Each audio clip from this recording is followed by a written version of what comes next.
Hello everyone. Tonight we step into a realm of strange mysteries, where stories that seem ordinary at first glance suddenly twist into unexpected tragedy. So before you settle in and get comfortable, go ahead and hit like and subscribe, but only if you truly enjoy the mysterious. And don't forget to leave me a comment letting me know where you're watching from tonight. It's always fascinating to see how we connect from all around the world. Now, dim the lights, let the atmosphere grow still, and together, let's embark on tonight's journey into the unknown.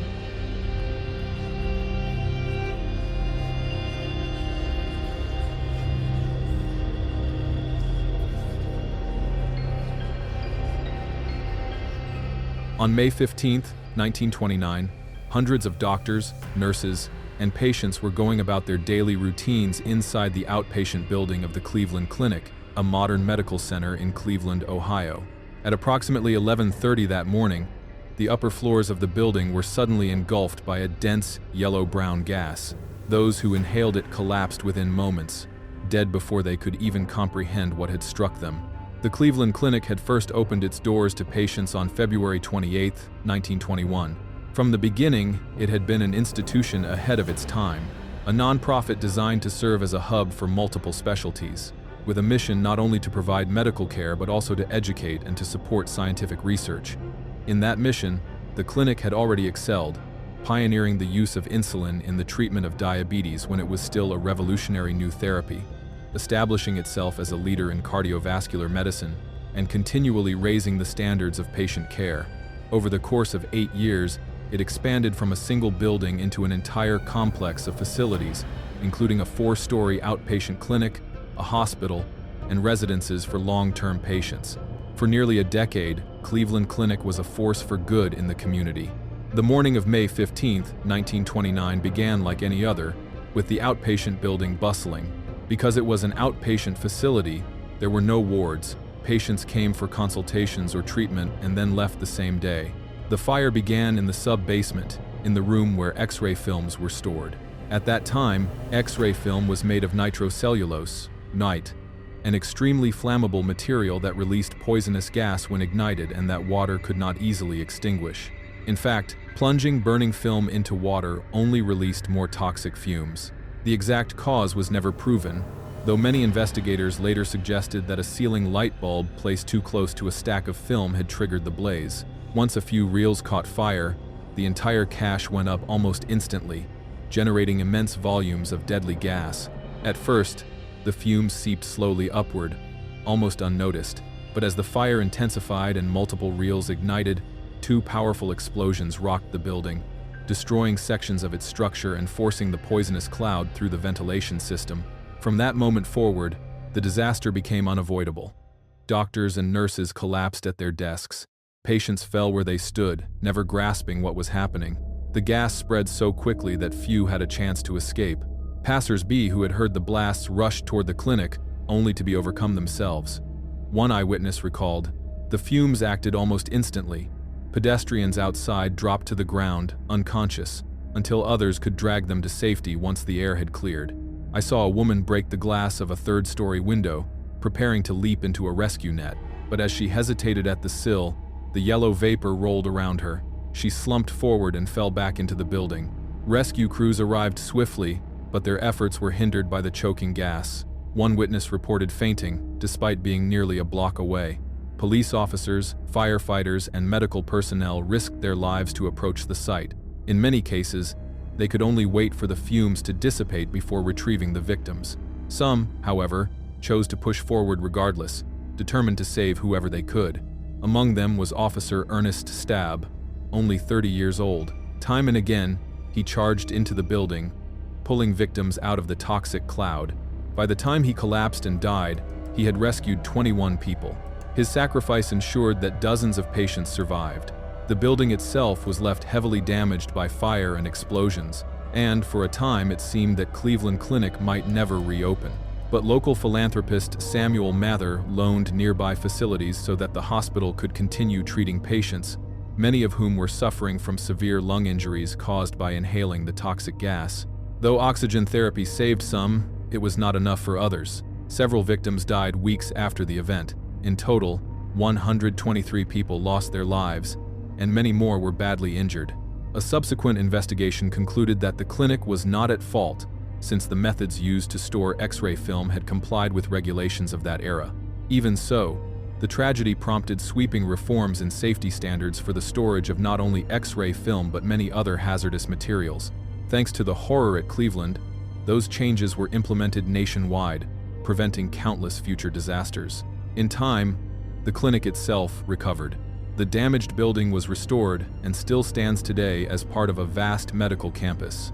From those humble beginnings, the Cleveland Clinic has grown into one of the most highly regarded hospitals in the United States, consistently ranked among the world's leaders in cardiovascular medicine. On December 6, 1969, nearly 300,000 people poured into the Altamont Speedway in California to attend a one-of-a-kind free concert that had been advertised as the Woodstock of the West Coast. For many of those gathered, however, the day would be remembered for the worst of reasons.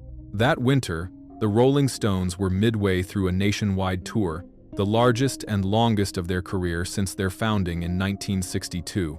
Critics and fans alike had complained bitterly about high ticket prices. In response, the band teamed up with a number of fellow artists to stage a free concert, meant as a gift to their fans and as a showcase for the countercultural spirit of rock music. Organizers hoped to recreate the spirit of Woodstock, the legendary festival that had taken place earlier that year and had quickly become a global phenomenon. But there was one crucial difference. Woodstock had been carefully planned over the course of 7 months. Altamont came together in a matter of only a few weeks. The show was first scheduled to take place at San Jose State University.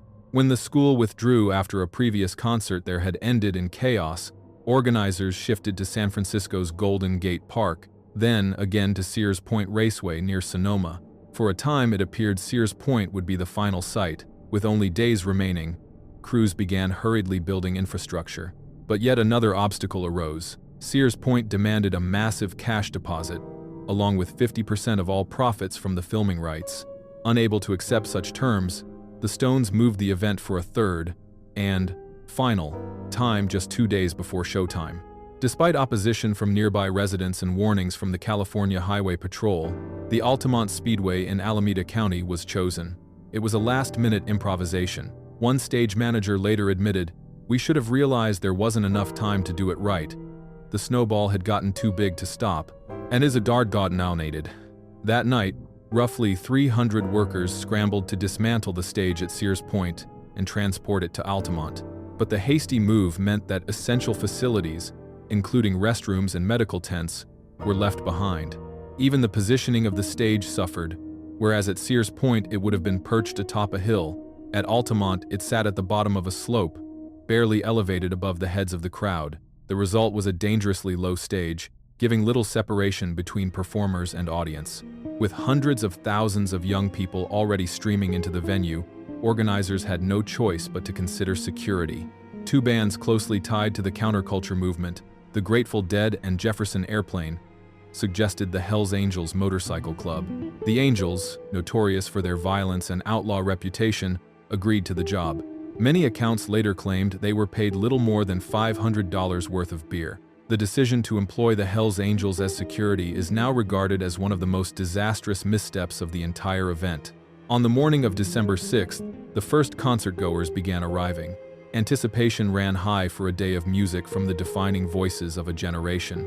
Yet, even as the crowd assembled, preparations were still incomplete. Lighting rigs had not been properly installed and were instead placed haphazardly on top of barrels. Scaffolds intended for spotlights were quickly climbed by eager fans seeking a better view.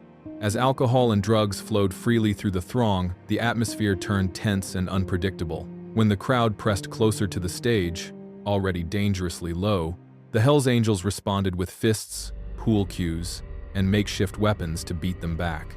Fights erupted between fans and angels, with many later remarking that the heavy-handed violence seemed utterly at odds with a concert billed as a celebration of peace and love. The chaos escalated as the music began. Santana opened the show but had to halt when fights broke out on stage. Jefferson Airplane fared worse. During their set, the crowd toppled a Hells Angels motorcycle, sparking a full-scale brawl. When singer Marty Balin attempted to intervene, he was knocked unconscious by an angel in full view of the audience. By the time Crosby, Stills, Nash, and Young took the stage, Tensions had reached a boiling point. In the middle of their performance, Stephen Stills was stabbed in the leg with a sharpened bicycle spoke by a Hell's Angel. Word of the violence reached the Grateful Dead, who made the fateful decision to leave without playing at all. Their withdrawal left the stage empty for 2 hours, further agitating the restless crowd and leaving the Hell's Angels with even less control. When the Rolling Stones finally arrived, they were met with hostility. As Mick Jagger stepped off a helicopter, a fan lunged forward, punched him in the face, and screamed, "I hate you." By their third song, Jagger was pleading with both fans and Angels to calm down. At one point, he threatened to stop performing unless the audience sat down. His appeals fell on deaf ears. Then, tragedy struck. In the midst of the Stones' performance, an 18-year-old fan named Meredith Hunter, accompanied by his 17-year-old girlfriend Patty Bredehoft, was fatally stabbed by a Hell's Angel. Hunter was not the only casualty. After the show, 2 more attendees died in a car accident, and another drowned in an irrigation canal after taking LSD. In total, 4 young people lost their lives at Altamont in a single night. Beyond the deaths, hundreds were injured, dozens of cars were stolen, and property across the site was heavily vandalized. The Altamont Speedway was permanently banned from hosting concerts, though racing events continued. Alan Pissarro, the Hell's Angel who killed Meredith Hunter, was arrested and charged with murder. But in 1971, a jury acquitted him on grounds of self-defense. The violence and death at Altamont brought the 1960s to a bitter, chaotic close. What was meant to be a symbol of unity instead became a cautionary tale, a stark reminder of how quickly the promise of peace and love could unravel into tragedy. On May 11, 1984, a fire broke out inside the Haunted Castle attraction at Six Flags Great Adventure in Jackson Township, New Jersey. The flames spread quickly, feeding on the flammable construction and decorative materials that filled the maze. At the time, roughly 30 guests were inside. Nearly a third of them would never make it out alive. The Haunted Castle was a walk-through attraction designed to terrify its visitors. Guests moved through narrow, twisting passageways in near-total darkness, where they were startled by flashing lights, eerie sound effects, and costumed actors who leapt out from hidden alcoves. From the outside, the attraction resembled a dilapidated medieval fortress. In reality, it consisted of 16 interconnected tractor-trailers, arranged into 2 parallel wings of 8 each, mirrored in design. In the center sat a trailer housing the control room and dressing area for performers. When attendance was light, only one wing operated. On the night of the fire, just one side was open. At approximately 6:30 in the evening, a small flame ignited, and within minutes, the nightmare had turned real. Though the trailers were framed in aluminum, their interiors were stuffed with combustible materials: plywood partitions, cloth and wallpaper, wooden props, styrofoam, and polyurethane foam padding. Once alight, the blaze produced thick, choking smoke. Combined with the deliberately confusing layout, escape became nearly impossible. One survivor later recalled stumbling against the walls, at first hesitating because he thought the smoke and flames were simply part of the show. Fire crews arrived within minutes, but the blaze had already consumed half of the attraction before it could be brought under control. At first, it was assumed that everyone had escaped, but when the ruins were searched, firefighters discovered 8 bodies, huddled together in a narrow corridor. Several were burned so badly that they were initially mistaken for mannequins. All 8 were friends who had entered as a group. The investigation quickly revealed how the disaster had begun. A 13-year-old survivor, Joey Iricon, told investigators he saw another teenager flicking a lighter to illuminate the dark path. The flame caught on a torn piece of foam padding, which ignited instantly. The boy with the lighter was never identified. Though reckless, investigators ruled he was not ultimately responsible. Instead, blame shifted to the park's management and state inspectors, who had allowed the Haunted Castle to operate despite serious safety deficiencies. Inside, there had been no sprinkler system, no functioning smoke detectors, and no alarms, though these had been recommended. The attraction had been classified as temporary, meaning building codes did not require such protections. In reality, it had been in operation for nearly 5 years, a permanence that made the designation dubious. Investigators also found that exit lights and other safety features were in disrepair. Employees admitted that many bulbs had burned out and that the foam padding where the fire started had been damaged long before the blaze. Several staff testified that guests routinely used matches or lighters to find their way through the dark corridors, but supervisors did nothing to stop them. Concerns had been raised repeatedly. In 1983, employees even went on strike to protest poor maintenance. That same year, an anonymous worker filled out a safety violation form, scrawling, "Forget it.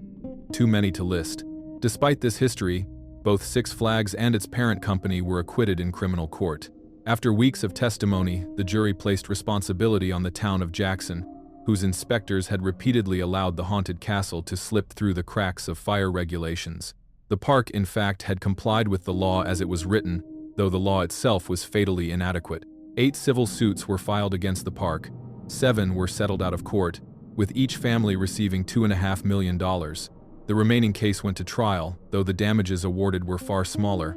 The tragedy forced sweeping reforms. New Jersey overhauled its fire safety codes, especially for haunted attractions, designed to confuse or distract guests. Under the new rules, such facilities were required to install modern fire detection systems, and when an alarm sounded, all lights had to come on instantly while music and sound effects were cut off. Other states soon followed New Jersey's lead, ushering in a new era of safety for amusement parks nationwide. Even so, the aftermath was severe.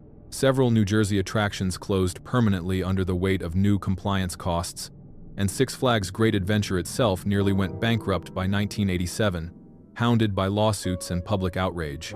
Yet the park ultimately survived. Today, it continues to operate, Unhaunted Castle disaster remembered as one of the darkest chapters in American amusement park history, and a stark reminder of how easily entertainment can turn into tragedy. At 7 o'clock in the evening on July 17, 1981, more than 1,000 people had gathered inside the grand atrium of the Hyatt Regency Hotel in Kansas City for an evening dance. Without warning, disaster struck. 2 suspended walkways spanning the atrium suddenly gave way, crashing down onto the crowded floor below.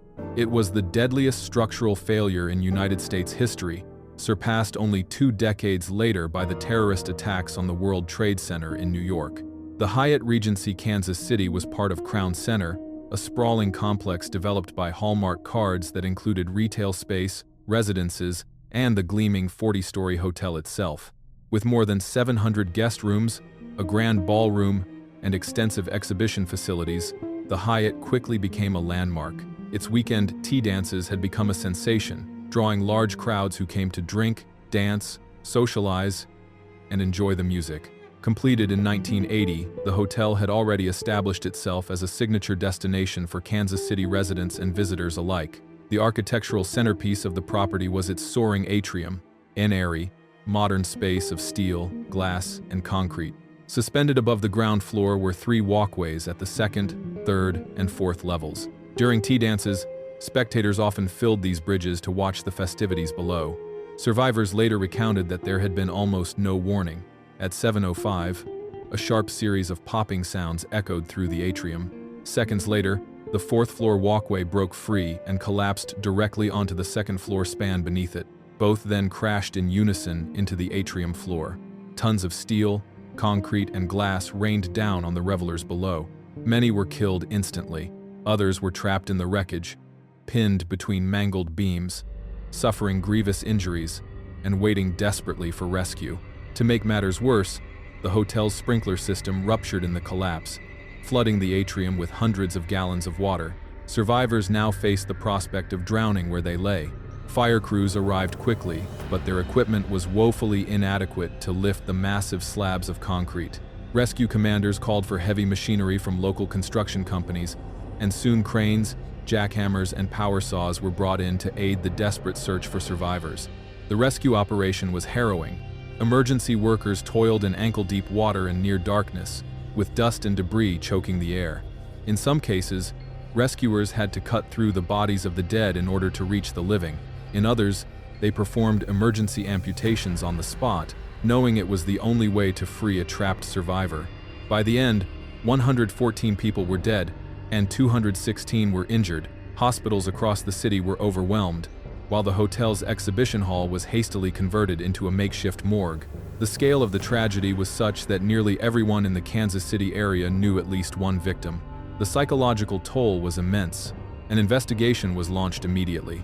Attention quickly turned to the design of the suspended walkways. Analysis of the debris revealed a crucial change from the original plans. The initial design had called for the second and fourth floor walkways to be suspended by continuous steel rods running from ceiling to floor. Instead, during construction, those rods had been replaced by two shorter ones, joined at the fourth floor bridge. This seemingly minor alteration had been suggested by the steel fabricator, who argued that threading the full-length rods would weaken them and complicate installation. But the consequence was catastrophic. The connection now doubled the load on the fourth floor walkway beams. When hundreds of dancers crowded the spans, the structure simply could not bear the weight. Forensic examination showed that the walkway's steel box beams had been literally punched through by their support nuts, causing the sudden collapse. The change alone was fatal, but the investigation also uncovered a pattern of carelessness and procedural failures. Preliminary sketches had been treated as final approved drawings. Design changes were confirmed over phone calls rather than through formal engineering documents. As the original architect later remarked, the flaw was so obvious that even a first-year engineering student would have recognized it, yet it slipped through unchecked because each contractor assumed someone else was verifying the calculations. The engineering firm responsible, Jack D. Gillum and Associates, had its licenses revoked in 3 states and was expelled from the American Society of Civil Engineers. No criminal charges were filed, but Jack Gillum himself carried the burden for the rest of his life. He spent his later years lecturing and teaching, hoping the lesson of Hyatt would prevent younger engineers from repeating the same fatal mistakes. More than 300 civil lawsuits were filed against those involved in the hotel's design and construction. Settlements and awards totaled hundreds of millions of dollars, with significant sums set aside for charitable funds to help the Kansas City community recover. While compensation was paid, all parties continued to deny legal responsibility. The collapse forced sweeping reforms in engineering practice. The Hyatt tragedy made international headlines, and in many countries, engineering curricula were rewritten to emphasize professional responsibility and safety. Standards were raised, textbooks revised, and the Hyatt Regency disaster became a grim case study for students around the world, a lasting reminder of the importance of clear communication and rigorous oversight in construction. In 2015, a permanent memorial was dedicated at Hospital Hill Park, near the site of the hotel. The walkways were never rebuilt. Instead, a single bridge supported by columns now spans the atrium. The property, renamed the Sheraton Kansas City at Crown Center, has been completely renovated and reinforced. Today, it is regarded as one of the safest hotels in America. The legacy of the Hyatt Regency walkway collapse is both tragic and instructive. Out of great loss came sweeping change, and just as the hotel itself was rebuilt stronger and safer, so too were countless buildings across the world made better by the lessons learned in Kansas City. On May 8, 1979, a Manchester taxi driver phoned his dispatcher to report smoke rising from the Woolworths department store in the heart of the city. The message was relayed immediately to the fire brigade, who reached the scene in less than 2 minutes. Yet even with such a rapid response, the blaze that followed would become one of the deadliest fires Manchester had seen since the Second World War. Woolworths had first been established in Britain in 1909 by entrepreneur Frank Winfield Woolworth. Already a retail success in the United States with his chain of 5 and dime stores under the F.W. Woolworth Company, he brought with him innovations that transformed shopping habits, fixed price tags instead of haggling, self-service displays that allowed customers to browse freely, and a wide selection of affordable goods. What seem commonplace today were radical changes in their time, and they elevated Frank Woolworth into a retail titan. After conquering the American market, he quickly expanded overseas. In November of 1909, the first British Woolworths opened in Liverpool. The grand opening featured a brass band, circus performers, and fireworks, and from there the chain spread rapidly across the United Kingdom, interrupted only by the 2 world wars. By the latter half of the 20th century, Woolworths had become a household name. Its stores sold everything from furniture and cookware to books, music, toys, and, most famously, candy from the pick-and-mix counters that became icons of the 1980s. Many locations even included in-store cafes. The Manchester branch followed this model, occupying 6 floors of a former warehouse in a prime downtown location. The fire ignited in the furniture department, later traced to a faulty electrical cable that set polyurethane foam furnishings alight. At the time, polyurethane was still a relatively new material. Cheap and durable, it was widely used, but its dangers were poorly understood. Highly flammable, it produced thick, choking, toxic smoke when ignited. It was this black, deadly smoke that quickly filled the store. The scene turned chaotic. Customers and staff fled, but in sections of the store where no smoke was yet visible, evacuation was delayed. Some survivors later recalled thinking the rush of people was simply a crowd of rowdy football supporters until the acrid smell reached them. One survivor, Catherine McGuinn, was sitting with her daughter in the store cafe when the first warnings were heard. She recalled, "My daughter said, 'Mum, someone just shouted fire.' I told her, 'Don't be silly. Look around. No smoke, no flames, nothing.' We carried on eating. About 5 minutes later, a girl screamed, 'Fire! Get out!' I still said, 'They'll bring an extinguisher. It's just a little blaze.' Only because my daughter insisted did I finally get up. We'd just gone down a few steps when she asked me to look back. And oh God, there, in the furniture section, a black wall of smoke rolling across the ceiling and moving straight toward those still sitting. I knew they were going to die. Though the fire alarms eventually sounded, they could not be heard on the upper floors where office and storeroom staff worked. Those employees were quickly overwhelmed by smoke, trapped behind barred windows left over from the building's warehouse days. Fire crews reached the site almost instantly, but rescuing people meant first cutting through the iron bars with specialized tools.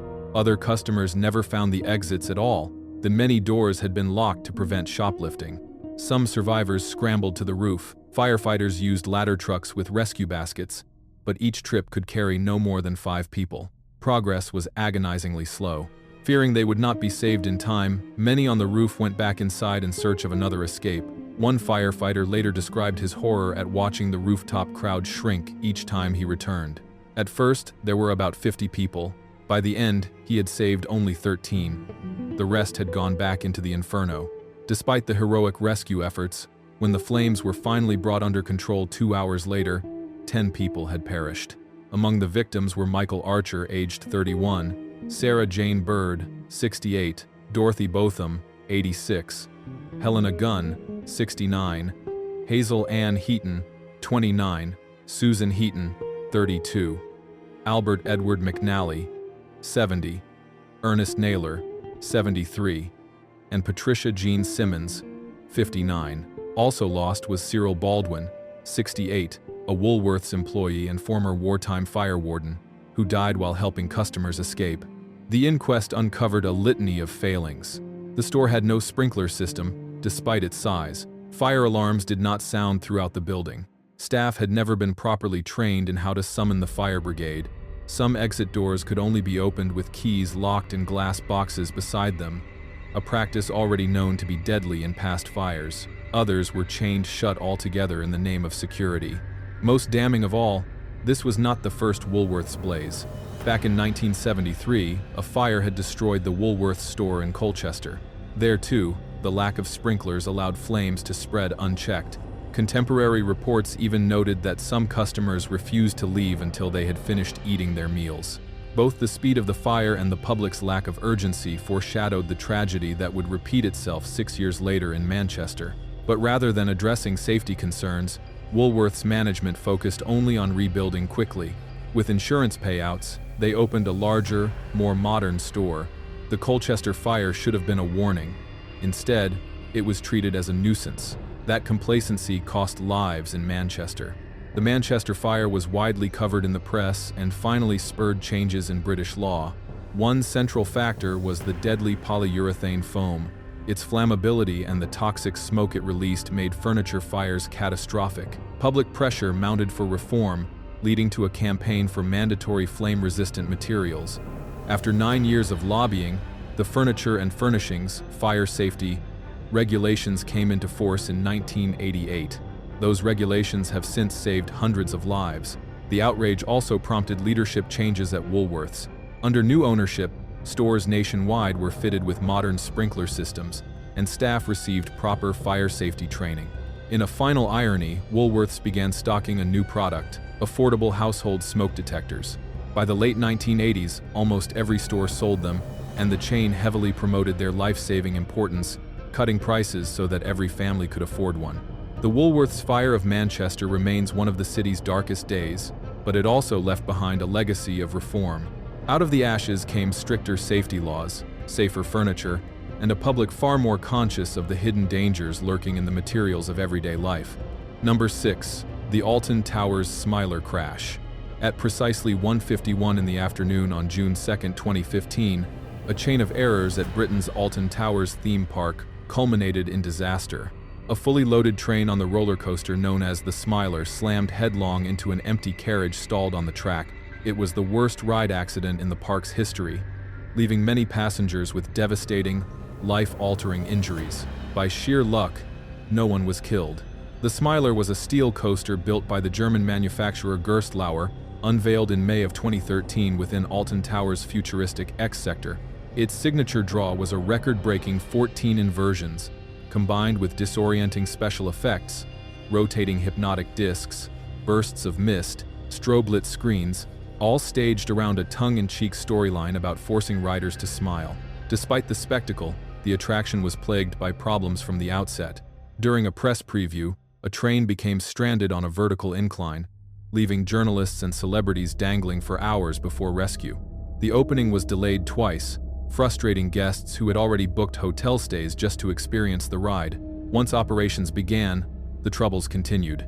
That same year, almost 50 passengers were evacuated after a bolt came loose, leaving a gap between track sections. Months later, a plastic guide wheel detached from a car, injuring 4 riders. While concerning, none of these incidents compared to the catastrophic events of that hot June afternoon in 2015. That morning, the coaster ran as normal even in gusts of up to 74 kilometers per hour, despite safety protocols requiring shutdown above 55. Other rides in the park had already closed due to the weather. Just after 1 o'clock, warning lights signaled a fault. Riders were unloaded, operations halted, and engineers summoned. 4 trains were already in service, and staff were preparing to add a 5th to meet heavy demand. While troubleshooting, this additional train was placed onto the track. After resolving the first fault, and another that appeared immediately afterward, engineers dispatched an empty test train. It stalled mid-course at the Cobra Roll inversion. Through a critical miscount, staff believed the track was clear. Moments later, the ride reopened, and a train filled with passengers was launched. The automated system detected the obstruction and held the train before the Cobra Roll. But a technician, convinced only 4 trains were active, dismissed the stop as a false alarm. He and a colleague manually overrode the safety system. The full train roared forward, accelerating through the loops before colliding violently with the stalled carriage. The impact crushed the front rows, causing catastrophic injuries. Rescue was further hampered by delay. 20 minutes passed before the first emergency call was placed, and it took 4 to 5 hours before scaffolding was erected to reach the victims. During that time, several riders suffered critical blood loss. All 16 survivors were hospitalized, but 2 young women required life-saving amputations. Merlin Attractions Operations Limited, the parent company of Alton Towers, cooperated fully with investigators and accepted responsibility from the outset. The final report cited human error as the immediate cause, but also urged improvements in safety interlocks and procedures. The company was heavily fined by Britain's health and safety executive, retrained its workforce, and upgraded systems across its parks. Less than a year later, the Smiler reopened, though the decision drew sharp criticism. Since then, the coaster has operated without major incident and remains a signature draw for millions of visitors each year. Guests can still queue up and ride, and the park proudly points to its clean safety record in the years since. But for the victims of that day, whose lives were permanently reshaped in a matter of seconds, the memory of the Smiler will forever mean something else entirely. On September 6, 1992, a group of hunters following the Stampede Trail near the town of Healy, Alaska, stumbled across an abandoned city bus. Believing it could serve as shelter for the night, they stepped inside, only to be driven back by a foul, overpowering odor. Sensing something was terribly wrong, they alerted the authorities. When police arrived and searched the vehicle, they discovered the body of a young man, later identified as Christopher McCandless, whose strange, short life would leave a legacy still debated decades after his death. Christopher Johnson McCandless was born on February 12, 1968. From childhood, he was bright, energetic, and endlessly curious. He devoured books, especially the outdoor tales of Jack London and Mark Twain. Their adventures mirrored his own passion for the wild. By the age of 8, he was already climbing mountains and camping on trips meant for much older kids. His childhood held moments of joy, but also deep family tension. Siblings described his father as authoritarian, his home life marked by arguments and distance, claims his parents later denied. What is clear is that Christopher clashed constantly with them. He despised materialism, bristled under their expectations, and rejected the comfortable middle-class life laid out for him. By the age of 22, he had resolved to walk away entirely. After graduating from Emory University in Georgia with honors, he acted on that conviction. Without telling anyone, he donated nearly $24,000 in savings to Oxfam, burned the few cash bills left in his wallet, and packed a handful of belongings into his beloved yellow Datsun. He then set off across America. For the next 2 years, Christopher wandered the continent. When flash floods destroyed his car, he hitchhiked. He worked on farms, then drifted onward. He paddled a kayak down the Colorado River into Mexico, only to be detained when attempting to re-enter the United States on foot. Everywhere he went, he made an impression. Some were inspired by his zeal, others were unsettled by his restless energy. He lived with little or no money, scavenging from the land, thumbing rides from truckers, hopping freight trains. He often turned down help, determined to survive on his own, even if that meant hardship. During this period, he adopted a new name, Alexander Supertramp. In his journals, he often described himself in the third person. 2 years he walks the earth. No phone, no pool, no pets, no cigarettes, ultimate freedom, an extremist, an ascetic voyager whose home is the road, escaped from Atlanta, never to return, for the West is the best. And now, after 2 years of rambling, comes the final and greatest adventure, the climactic battle to kill the false being within and conclude the spiritual revolution. 10 days and nights of freight trains and hitchhiking have brought him to the Great White North. Escaping the poison of civilization, he flees and walks alone upon the land to become lost in the wild. That wild was Alaska. In April of 1992, a local electrician gave Christopher a ride to the end of the Stampede Trail. Alarmed by his minimal supplies, the man urged him to buy proper gear. Christopher refused, accepting only a sandwich and a pair of rubber boots before striding into the wilderness. FM, never to emerge alive. 3 days later, he came across an abandoned Fairbanks city bus, hauled out decades earlier to house road crews but left behind when the project failed. Weathered and rusting in the forest, it now became his home. Life off the land, even with shelter, proved grueling. He foraged berries, trapped small game, and once even shot a moose, but the meat spoiled before he could preserve it. As summer waned, hunger grew. Attempting to return, he found the Teclanica River swollen with floodwaters. What had been an easy ford weeks before was now a raging torrent. He was trapped. Tragically, salvation was close at hand. Less than half a mile downstream, a hand-operated tram crossed the river. But without a map and with little knowledge of the terrain, Christopher never knew it was there. Desperate, he retreated to the bus and taped a note to the door. "Attention possible visitors. SOS. I need your help. I am injured. Near death. Too weak to hike out of here. I am all alone. This is no joke. In the name of God, please remain to save me. I am out collecting berries close by and shall return this evening. Thank you, Chris McCandless." August? Over the following weeks, he slowly starved. Debate lingers over what precisely killed him. Some believe he mistakenly ate a toxic plant that weakened him beyond recovery. Others argue he simply could not gather enough food to sustain himself. Whatever the cause, hunger was the final blow. He wrote daily until nearly the end. His entry for day 100 read, "Day 100. Made it, but in weakest condition of life. Death looms as serious threat, too weak to walk out.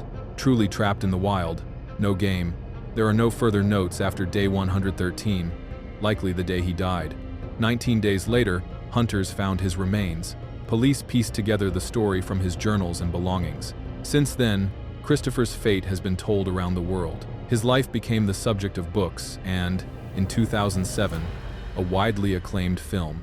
Tens of thousands say his story touched them, awakening a longing to live more freely, reject conformity, or reconnect with the wilderness. Yet admiration was matched with criticism. Many Alaskans considered him naive and reckless, ill-prepared for survival in such harsh conditions. To them, his romantic idealism doomed him.